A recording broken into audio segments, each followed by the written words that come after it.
Ok, chúng tôi sẽ đây tất cả mọi người từng họcគ្នាបាទថ្ងៃនេះមកជួបជាមួយខ្ញុំបាទពូជាតិចែករំលែកចំណេះដឹងទៀតហើយបាទគឺមកជួបជាមួយការចែករំលែកអំពីការធ្វើម៉ាស៊ីនបូមទឹកម្ដងបាទថ្ងៃនេះខ្ញុំបានចែករំលែកអំពីការធ្វើ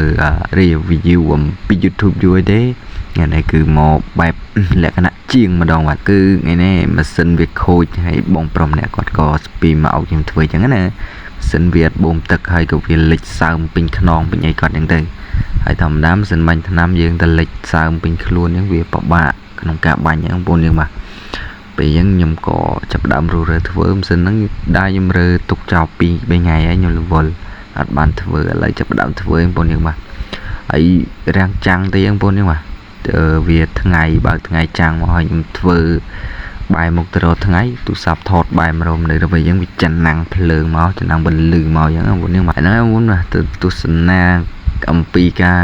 រៀបចំចូលទាំងអស់គ្នាបាទ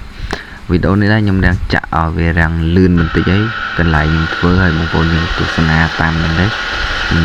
ដាក់ឲ្យវារាំងលឿននិយាយពីដើរមើលការធ្វើនេះមិនដែរទៅបងប្អូនអរគ្នាបាទហ្នឹងបងប្អូនបាទមើលលឺសលេងខាងក្រៅឆ្កែព្រោះអីសូមអធិស្ឋានផងព្រោះអីបាត់ក្បាលម៉ៃដែររត់ឃើញទេកាសរត់ឃើញទេបងប្អូនអរគ្នាបាទហើយអញ្ចឹងចូលទៅឆ្កែព្រោះផងហ្នឹង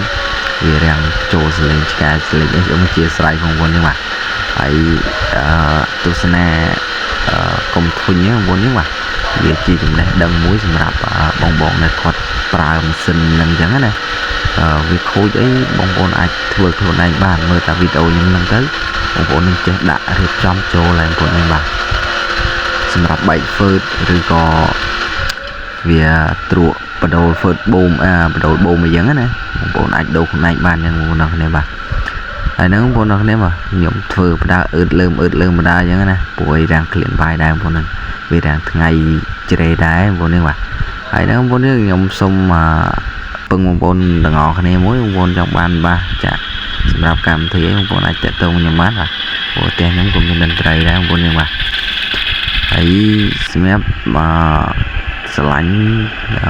ការធ្វើវីដេអូចែកម្លែកបែបនេះសូមធ្វើការ comment ពីល្អក៏ដូចជាការលើកទឹកចិត្តដូចជា subscribe channel របស់ខ្ញុំម្នាក់មួយទៅបងប្អូនយើងបាទដើម្បីទទួលបាននៅវីដេអូថ្មីការចែកម្លែកចំណេះដឹងថ្មីអញ្ចឹងបងប្អូនយើងបាទ